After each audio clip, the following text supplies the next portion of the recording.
आज है ब्रह्मचारिणी माँ का दिन, जो कि नवरात्रों की दूसरी देवी हैं। माँ दुर्गा की 9 शक्तियों का दूसरा स्वरूप ब्रह्मचारिणी का है, जहाँ ब्रह्मा का अर्थ तपस्या से है।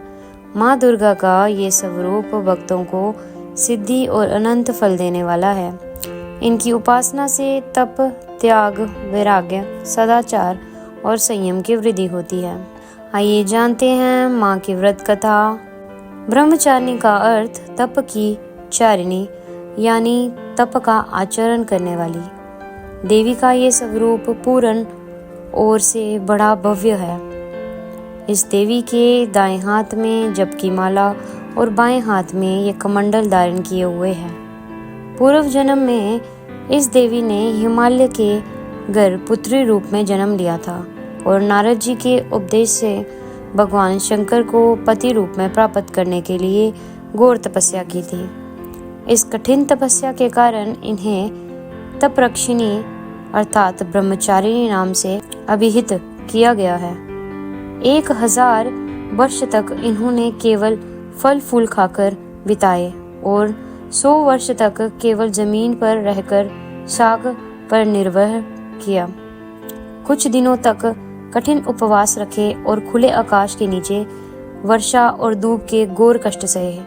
3000 वर्षों तक टूटे हुए बिल्व पत्र खाए और भगवान शंकर की आराधना करती रही।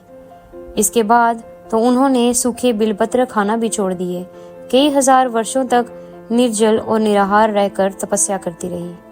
पत्तों को खाना छोड़ देने के कारण इनका नाम अपर्णा नाम पड़ गया। कठिन तपस्या के कारण देवी का शरीर एकदम क्षीण हो गया। देवता, ऋषि, सिद्धगण, मुनि सभी ने ब्रह्मचारिणी की तपस्या को अभूतपूर्व पुण्यकत बताया, सराहना की और कहा कि हे देवी, आज तक किसी ने इस तरह की कठोर तपस्या नहीं की है। ये तुम ही से ही संभव है। तुम्हारी मनोकामना परिपूर्ण होगी और भगवान शिव जी तुम्हें पति रूप में स्वीकार करेंगे। आप तपस्या छोड़कर घर लौट आओ। जल्द ही तुम्हारे पिता तुम्हें बुलाने आ रहे हैं। इस देवी की कथा का सार ये है कि जीवन के कठिन संघर्ष में भी मन विचलित नहीं होना चाहिए। माँ ब्रह्मचारिणी देवी की कृपा से सर्व सिद्धि प्राप्त होती है। दुर्गा पूजा के दूसरे दिन माँ देवी के इसी स्वरूप की उपासना की जाती है। जय माता दी। आप भी माँ की उपासना और माँ के मंत्रों का जाप करें, जिससे कि माँ आपसे प्रसन्न होंगी और माँ आप पे कृपा जरूर बनाए रखेंगी। ऐसी ही और वीडियोस के लिए इस चैनल को सब्सक्राइब करें।